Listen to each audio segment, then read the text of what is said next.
Hello दोस्तों, welcome to steno study. ये dictation 100 word पर मिनट की स्पीड से रहेगी। लीगल कोर्ट मैटर है। पीडीएफ टेलीग्राम से प्राप्त कर सकते हैं। डिक्टेशन स्टार्ट होगी 5 सेकंड के बाद। स्टार्ट। प्रस्तुत प्रकरण में प्रस्तुत दस्तावेजों से यह स्पष्ट है कि दोनों पक्षों के मध्य यह तय हुआ था कि वे 1 वर्ष के भीतर उक्त विवादित भूमि का विक्रय पत्र पंजीकृत करा लेंगे। यद्यपि अचल संपत्ति के विक्रय करार में ऐसी उपधारणा नहीं होती कि समय संविदा का मर्म है, और यदि समय संविदा का मर्म न हो तब भी न्यायालय यह इनकार कर सकती है कि संविदा का युक्त समय में पालन होना चाहिए। प्रस्तुत प्रकरण में उपरोक्त आधार पर संविदा का पालन समय के भीतर होना आवश्यक है। उल्लेखनीय है कि उक्त अनुबंध पत्र रजिस्ट्रीकरण अधिनियम की धारा 17 के अंतर्गत पंजीकृत है। वादी को अपने वाद में यह प्रमाणित करने का भार था कि एक वैध विक्रय करार वादी के पक्ष में किया गया, जिसका प्रतिवादी ने भंग किया, तथा वादी अनुबंध की शर्तों का पालन करने के लिए सदैव तत्पर एवं इच्छुक रहा है। प्रस्तुत प्रकरण में वादी ने यह प्रमाणित किया है कि उक्त मामले में दस्तावेज निष्पादित हुआ था।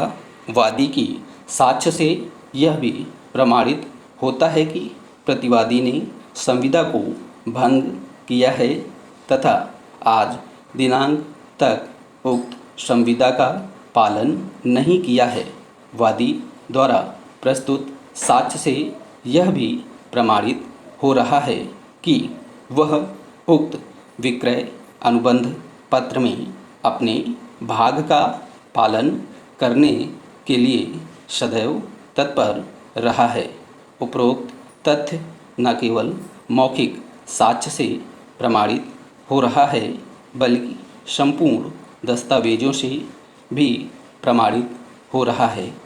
इस संबंध में न्याय दृष्टांत में 3 न्यायमूर्तिगण की पीठ के मामले में संविदा में 2000 रुपये अदा करने का उल्लेख था तथा विक्रेता का पक्ष था कि उसे मात्र 350 रुपये अदा किए गए हैं। ऐसी दशा में क्रेता को साक्ष्य देने की आवश्यकता नहीं है, क्योंकि लेख में रुपये की प्राप्त अंकित थी। प्रस्तुत प्रकरण में भी लगभग ऐसी ही स्थिति है। उक्त मामले में दस्तावेजों में 2,10,000 रुपये की प्राप्ति का उल्लेख है। वादी की साक्ष्य से यह प्रमाणित हो रहा है कि वह अपने भाग के पालन के लिए सदैव तत्पर रहा है तथा मौखिक साक्ष्य के आधार पर भी यह निष्कर्ष दिया जा सकता है कि वादी सदैव तत्पर रहा है। प्रतिवादी की ओर से न्याय दृष्टांत की फोटोप्रति प्रस्तुत की गई है, किंतु उक्त न्याय दृष्टांत में प्रतिपादित सिद्धांत प्रस्तुत प्रकरण की परिस्थितियों में लागू नहीं होता। उपरोक्त समग्र विवेचन के प्रकाश में यह निष्कर्ष दिया जाता है कि वादी यह प्रमाणित करने में सफल रहा है कि दिनांक 10/1/2014 को प्रतिवादी द्वारा वादी के पक्ष में उक्त विवादित भूमि का विक्रय अनुबंध पत्र निष्पादित किया गया था। वादी यह भी प्रमाणित करने में सफल रहा है कि वह विक्रय अनुबंध पत्र के अपने भाग का पालन करने के लिए सदैव तत्पर रहा है तथा प्रतिवादी द्वारा विक्रय पत्र निष्पादित करने से अवैध रूप से इनकार किया गया है और इस प्रकार वादी विनिर्दिष्ट सहायता प्राप्त करने का अधिकारी है। वादी ने वाद का मूल्यांकन 3 लाख रुपए जमा कर न्याय शुल्क अदा किया है, जो कि विधि अनुरूप प्रकट होता है। यदि कोई सरकार द्वारा राजस्व के प्रयोजन के लिए प्रचलित किसी स्टाम्प का कूटकरण करेगा या जानते हुए उसके कूटकरण की प्रक्रिया के किसी भाग को करेगा, वह आजीवन कारावास या दोनों में से किसी भांत के कारावास से, जिसकी अवधि 10 वर्ष तक की हो सकेगी, दंडित किया जाएगा और जुर्माने से भी दंडित होगा। यदि व्यक्ति इस अपराध को करता है जो एक अभिधान के किसी असली स्टाम्प को भिन्न अभिधान के असली स्टाम्प के समान दिखाई देने वाला बनाकर कूटकरण करता है।